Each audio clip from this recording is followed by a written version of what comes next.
and welcome here to TalkFCB, and welcome to the match preview ahead of Barça against Alaves this weekend in our final game before we face Paris Saint-Germain. But for now, the focus remains on La Liga, because after Atletico slipped up in their last game, and with them having some difficult games to come, Barça here mark the beginning of 3 successive home league games. They're all winnable. Can we get ourselves back in the title race?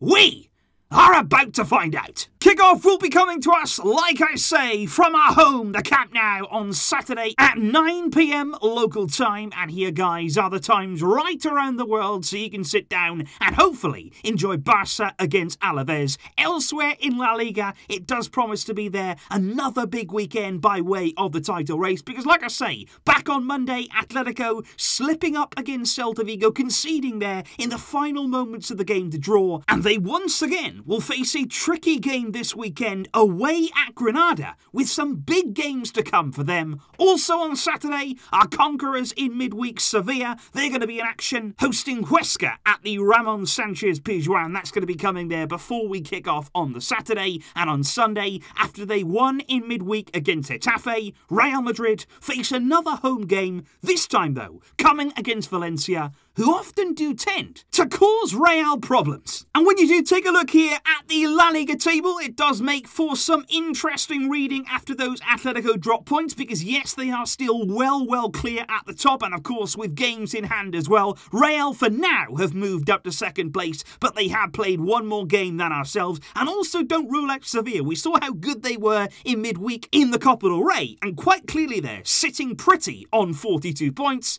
We'll be hoping to get another 3 on the board this weekend, and ultimately just see how it goes. And of course, we did speak yesterday coming into this game about winning, about making sure here we focus on this one and then PSG. And I do think that's very important here to come in, get that confidence going again. We want to bounce back from the loss that we had in midweek. It wasn't a good game against Sevilla. So this here against an Alaves team who are not doing so well. They're down the bottom half of the table. You know, they're not really going to cause us a big threat, you'd imagine. But still, you've got to be focused. And in particular, what I would want to see in this game is better defending. I would just like to see us go out there, doesn't matter who plays, doesn't matter if we see a bit of rotation, I would like to see a bit of focus and concentration in the defensive third of the pitch. Because I thought it was so interesting and quite damning really of our defensive problems when it was highlighted there in a brilliant illustration by Sport. When you look at the goals that we conceded this season, 33 games Barca have played, 35 goals we conceded, so we're averaging there over a goal conceded every single game. And if you look at that, 14 of those goals have come from individual errors, and 7 of them have come from penalties that we've given away. So you'd argue there that 21 of those goals could have been avoided by not making silly mistakes. We continue, in terms of our defence, to shoot ourselves in the foot. And when you make those kind of mistakes, it's difficult to bounce back. Because if every single game you've got to go and score 2, 3 goals to constantly dig yourself out of a hole, it's not good. You've got to start waking up in terms of defending. And I think this, for me, is a very big game in terms of our centre-backs. I'm looking there at Samuel and Titi. I'm looking there at Clement Longley. One of those, if not both of them, are going to play against PSG. So what we want to see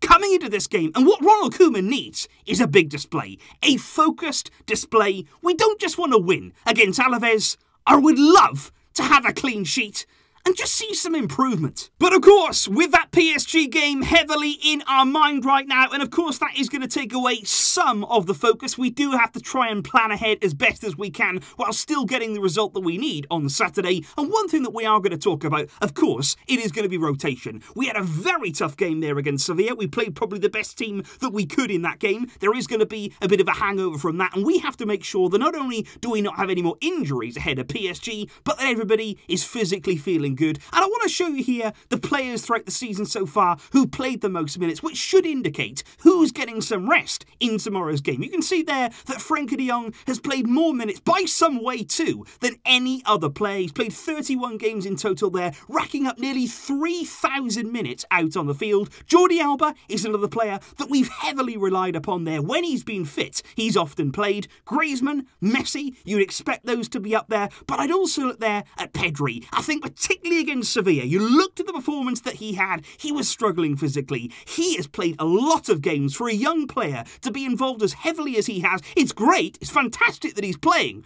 but I just feel like right now, he's one of those who needs a break.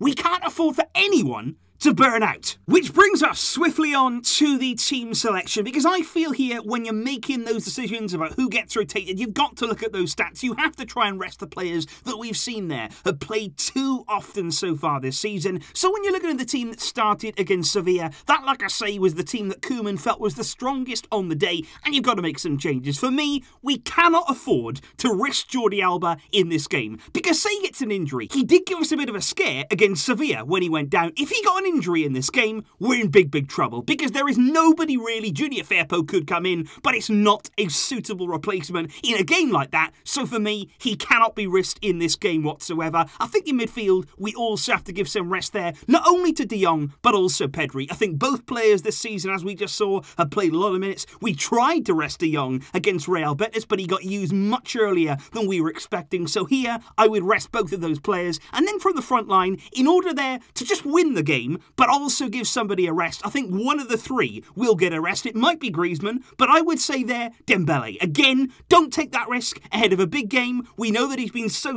good recently in terms of his physical state, but I would just give him a rest here with a very good replacement, I feel, capable of coming in. Because in terms of the defence, I would restructure it in this way. Junior Firpo there, I would have not playing at right back, but playing at left back there. Junior Firpo coming in and playing in his natural role. I'd switch there Mingueza to right back, although Serginho Dest probably will be ready for this game. Again, I wouldn't risk him. I think he's come back far too soon. We've been pushing him to come back, and I think here we've got to give him a bit of time to be absolutely ready for PSG. And at centre-back, I'd just play Longley and Umtiti. Yes, it's all we've got. Yes, it doesn't exactly fill me with confidence, but look, they may end up playing against PSG, so they need to have some sort of understanding. They need to do something and actually show us that they can. Try them here in this game and basically hope for the best. In midfield, I think Busquets may be rested, but I would leave him in there and also play Riqui Puig and Miralem Pjanic, two players there who will feel they haven't had enough game time this season. This is the perfect opportunity to play Puig, to play Pjanic, which then gives De Jong and Pedri that rest. And like I say, if you want to start Griezmann, if you want to start Messi, I think they're both likely to still start this game because Koeman will want to win.